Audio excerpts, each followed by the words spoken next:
Bonjour à tous, avec l'aide de Dieu, nous allons étudier le cours numéro 290 dans le Ram Sefer HaMitzvot, commandement positif numéro 201. L'ordre qui nous a été enjoint que le salarié va manger, au moment où il est en train de travailler, il va pouvoir manger des produits avec lesquels il est en train de travailler, si c'est des produits qui sont reliés, rattachés à la terre. Comme Dieu dit dans la Torah, lorsque tu vas venir dans la vigne de ton ami, tu mangeras des raisins. Il s'agit donc d'un salarié qui travaille dans la vigne de son ami, qui a le droit de manger des raisins. De même, la Torah dit, un deuxième verset, lorsque tu vas venir dans le champ sur pied, kamad, donc c'est champ sur pied, donc ça fait des épis qui sont debout, tu pourras arracher des épis avec ta main. Dans la Gemara, c'est expliqué que ces deux versets, un qui parle de la vigne et l'autre qui parle donc du champ sur pied, de ces deux en même temps, on apprend qu'un homme qui travaille chez un autre, eh bien, il a le droit de manger de ce qui est relié à la terre au moment de l'achèvement du travail. Par exemple, s'il est en train de moissonner ce qu'il y a dans la terre, de prendre les raisins, la vendange des raisins, à ce moment-là, il a le droit d'en manger.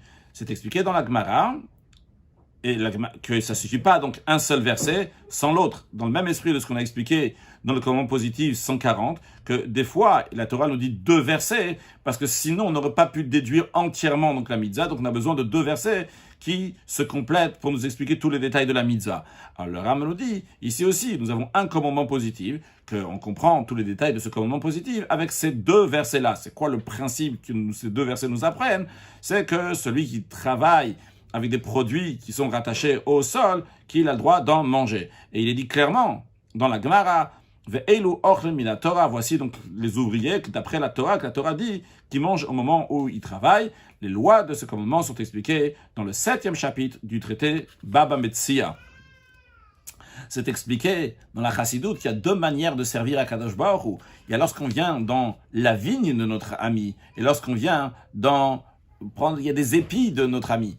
Quand notre ami, c'est Akadosh Baruch Hu, il s'appelle Re'ech à notre ami. Et il y a des fois quelqu'un qui sert Hachem, c'est comme des épis de blé. Du blé, c'est quelque chose qui est nécessaire. C'est vrai, il fait Torah Mitzvot, mais juste ce qui est nécessaire. Il n'y a pas de plaisir ici. En revanche, il y a celui qui vient dans la vigne de son ami. C'est celui qui a affaire donc avec du vin. C'est que quand il sert Hachem, c'est pas juste parce que c'est nécessaire, mais il a aussi un plaisir dans ça, évidemment. Il faut atteindre ce niveau-là, travailler sur soi-même pour faire les choses avec grand plaisir. Ça, c'est particulièrement lorsqu'on étudie la Chassidoute, on suit les enseignements du Rabbi, qu'à ce moment-là, on fait les choses avec joie et bonheur, et on accueille très prochainement, tous ensemble, en bonne santé, la venue de Mashiach Now. Excellente journée.